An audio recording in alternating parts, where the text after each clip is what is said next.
Bonjour, je me présente Rabia. Aujourd'hui, on est à Espace Beauté pour le premier épisode de Rabia Talks avec Suite Sénégal. Aujourd'hui, nous allons parler beauté, nous allons parler de sa vie d'influenceuse et de sa vie de femme. Mais on va d'abord commencer par un soin, puis on va se maquiller ensemble et je vais lui poser des questions. On va parler du métier de l'influence et au final, on va finir par les insolites. Donc, elle va devoir répondre à des questions qui sont insolites et il faut qu'elle y réponde. Donc, on va voir ça et je vous laisse regarder.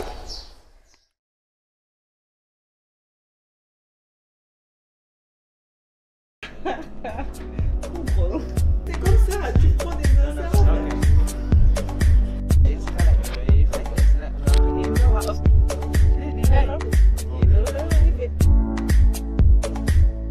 Voilà.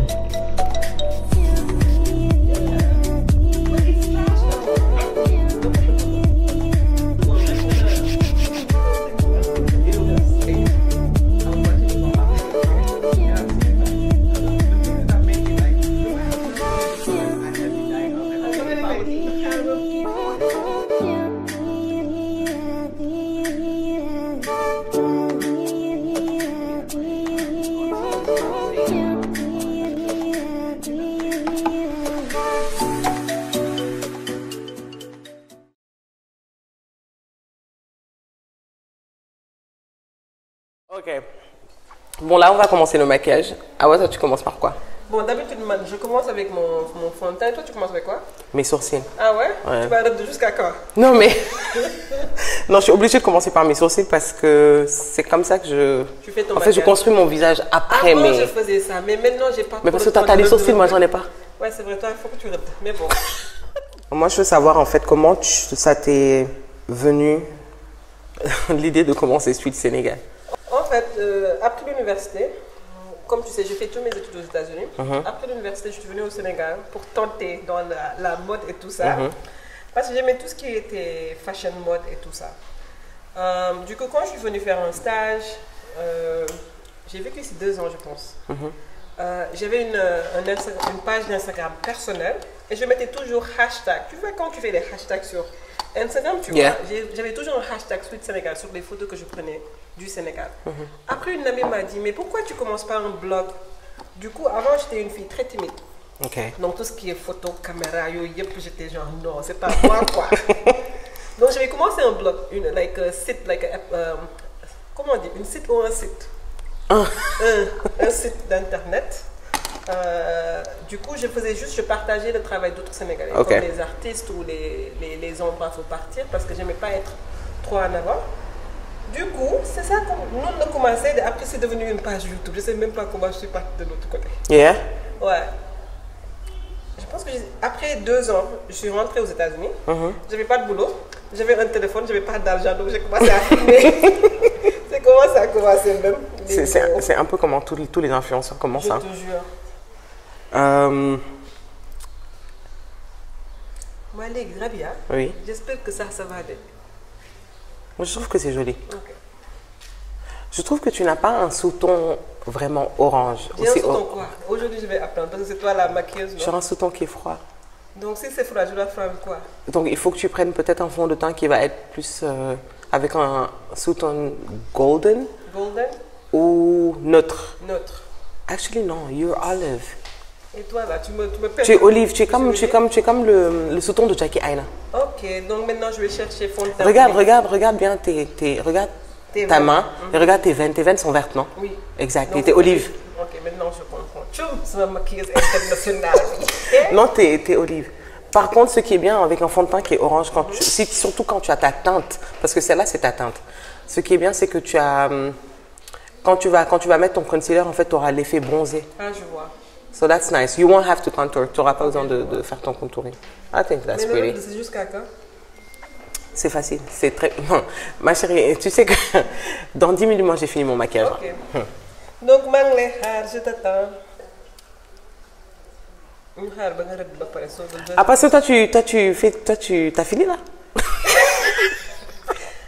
Moi, j'essaie d'être gentille, de t'attendre. Mais tu veux que je continue mon make-up, okay? You can keep going. Donc, après mon fond de teint, qu'est-ce que je fais? Je fais mon concealer. Si tu avais une marque de fond de teint à utiliser pour le restant de ta vie, ce serait Une marque lequel? de fond de teint. Ouais, un fond de teint que tu peux utiliser, fond le de seul. teint. Parce que toi, tu mélanges toi tes fonds de teint, donc. Tu sais, moi, fond de teint, d'habitude, je n'utilise pas trop. Hein. C'est juste quand je dois filmer comme ça que j'utilise. Parce que je suis feignante. Donc, si c'est une marque. Peut-être je vais dire Maybelline. Really? Ouais. Sérieux? J'aime leur fond de teint. Parce que c'est pas, c'est aussi le truc, c'est que c'est pas cher. Hein. Ouais, c'est pas assez bon, c'est très friendly budget. J'aime bien les produits. Oui, même oui, Maybelline, je vais dire. Ok. Et toi? I don't know. Tu sais pas encore. Parce que toi, en fait, je pense que c'est parce que tu te maquilles beaucoup. Je me maquille beaucoup, j'utilise tout le temps des trucs différents. Ouais. Mes routines changent très souvent. Tu es young. Based Based on trends or? on trends, based on my pocket, girl.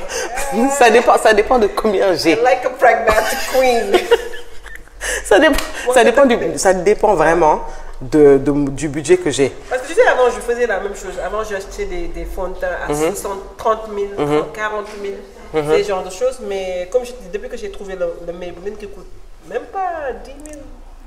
Yeah, aussi, ça coûte pas très cher. Ouais, ça coûte pas cher. C'est l'un de mes fonds de teint préférés. J'utilise beaucoup. Aujourd'hui, je voulais juste changer quoi pour des genres. Qu'est-ce que tu dirais ça a changé depuis que tu n'es plus juste Awa et que tu es devenue Sweet Sénégal? Qu'est-ce qui a changé dans ta vie? Rien. I mean, comment tu dis qu'est-ce qui a changé? Bien sûr, it's a staff change. Parce que, enfin, là où tu travaillais avant, maintenant tu ne travailles plus là-bas. Il y a plein de choses qui ont changé. Bon, tu sais, j'ai fait Sweet Sénégal ça fait 4 ans que je le fais. Oh, ok. Ouais, donc les 3 premières années que je le faisais, j'avais un travail, like a full-time job. Je travaillais en tant que directrice de marketing aux États-Unis. Donc ça, je le faisais pour le fun. Donc depuis que je suis au Sénégal il y a 1 an, j'ai commencé à faire ça à temps plein. Et tout ce qui a changé maintenant, c'est un boulot, Avant, je n'étais pas trop structurée comme je le suis maintenant. Oui. Vu que maintenant, c'est mon taf comme tout le monde taf matin, midi, soir. Genre, j'ai des horaires de travail, j'ai des tarifs publicitaires, j'ai mes heures de montage, Ok. j'ai investi sur les matériels. Donc, c'est un boulot. Donc, Ok. je suis... maintenant, c'est pas plus un hobby, on va dire. Ok. Ouais. C'est plus un passe-temps, quoi. Ouais, c'est un travail. Je comprends. Ouais.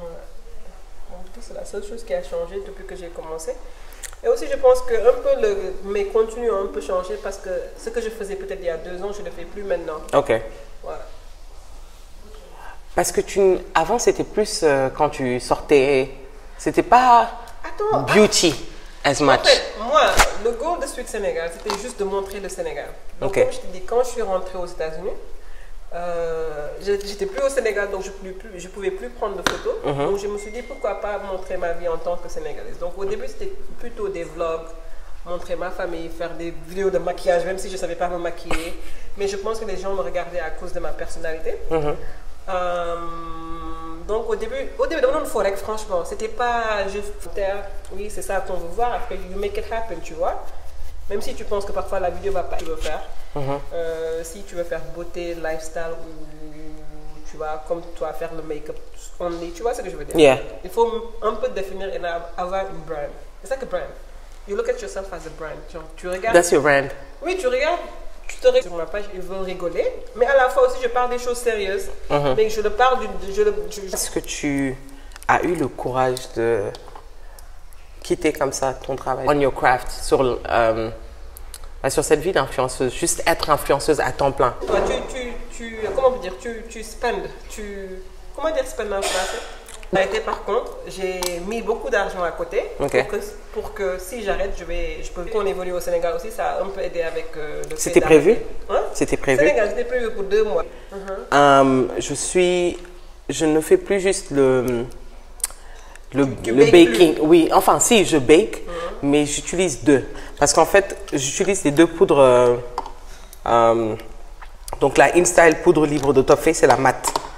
Donc ce qui se passe, c'est que celle-là est très compacte. C'est comme un peu une poudre de fond de teint. You know, a foundation powder. But this one is, yeah, I use the Banana Smart. And then this is the finishing matte. This one is strong, but not to use on their own. Girl, Witch Pan, first of all, moi changer. Et Top Face, c'est une marque qui est basée au Sénégal. Oui, ici, ouais. Ah, c'est bien. So this one is orange. Damn, girl. And Je les ai. Ouais, ouais. Mais je te crois en te connaissant, ouais. And so, celui-là est trop clair. Ouais, donc je le mets pour le highlight. Exact. Donc ça, je highlight. Et celui-là, il est orange. Ah, c'est super beau, là. Là, tu es lisse, donc. Mais j'ai même pas encore bien... Attends la fin. Attends.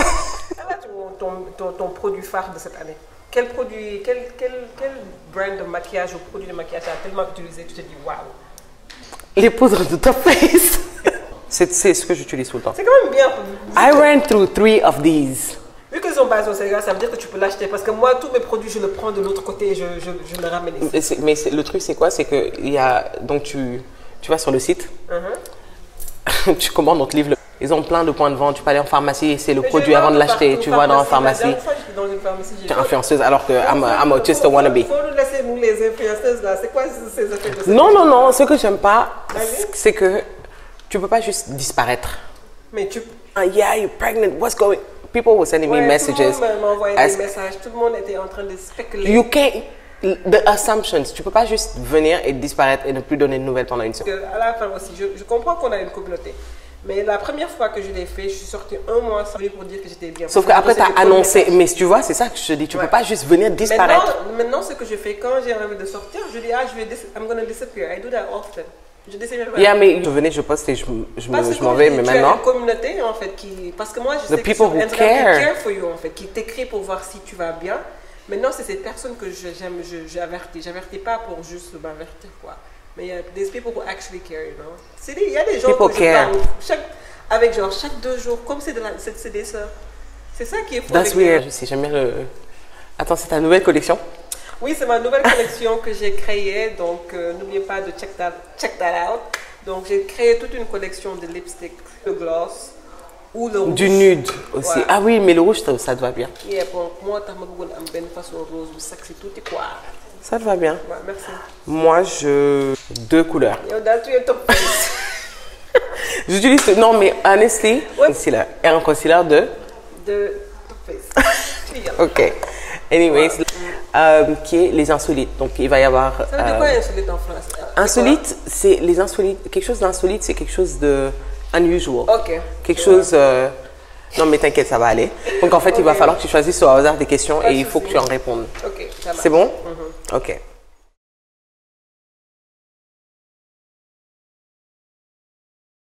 Là, c'est le moment pour les insolites. Ce qu'on va faire, c'est que Awa va choisir. You just chose the first one like that? Let's see. Jeu mobile ou jeu sur console? Jeu sur console. Oui? Oui. You like that? Yeah. Sérieux? Like Game Boy? Oui. Yeah, c'est mieux que... Which one? Xbox or PlayStation? Ah, console, c'est Xbox. Console, c'est Xbox ou PlayStation? No, I don't do that. I do Wii. Ah, mais oui aussi. C'est ça. Jeu sur téléphone, merci. J'ai même pas de jeu. You can wiggle around. Hein. Il faut, tu peux... je veux te chasser là. Ok. Bismillah. Tu préfères porter une robe de mariée tous les jours ou porter un maillot de bain tous les jours? Robe de mariée tous les jours. Tu te baladerais en robe de mariée tous les jours? Oui, au lieu d'un maillot de bain tous les jours. Actually, let me see that question. Ok. Parce que quand tu y penses, une robe de mariée, tu dois être spécial, tu vas te sentir spécial. Donc j'aimerais mieux me sentir spécial chaque jour. Ok. Merci bien. Ma dire que c'est vrai. Yo mi yaa war a yëngal cin bi. Grave. Amour ou argent? Girl, I know what you're gonna say. Argent. 3, 2, ok. Okay. Last one.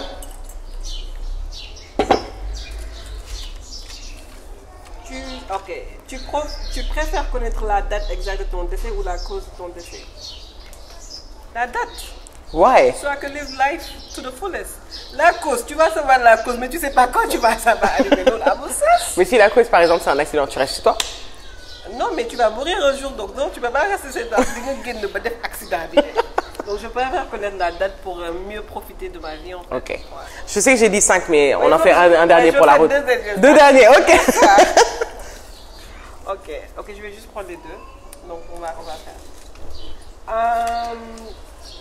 Tu préfères perdre la capacité de lire ou perdre la capacité de parler. Capacité de lire. Ouais, parce que toi-même, tu peux pas arrêter de parler. Ah! Je ne peux pas. Et quoi, basketball ou football? Rien. Ok. Well, thank you. You're welcome. That was the last. C'était génial. Merci d'être venu. Merci de rien. Merci de m'avoir eu It en was so tant que nice. premier invité. Exactly. Guys, Coupé. on va faire ça. Non, non. Ça, c'est ça. Oh my God. Okay. Okay. You know what? Yes, but you are though. No. Who am I? Who are we? We are that bitch. Non. Yes, we are. Non, franchement, je rigole, mais merci de m'avoir invité. J'apprécie énormément et je pense que c'est un très bon concept. Merci. Et je t'encourage à continuer à nous béguer, We will. We definitely will. Merci d'avoir regardé cette vidéo. Donc, on se retrouve très bientôt dans le prochain épisode. Donc, c'est tous les samedis à 18 h. Et aussi, je voudrais remercier Topface d'avoir sponsorisé cette vidéo et de me permettre de réaliser mon rêve qui est d'avoir mon propre talk show. Donc, thank you, Topface. Bye, guys. Au revoir.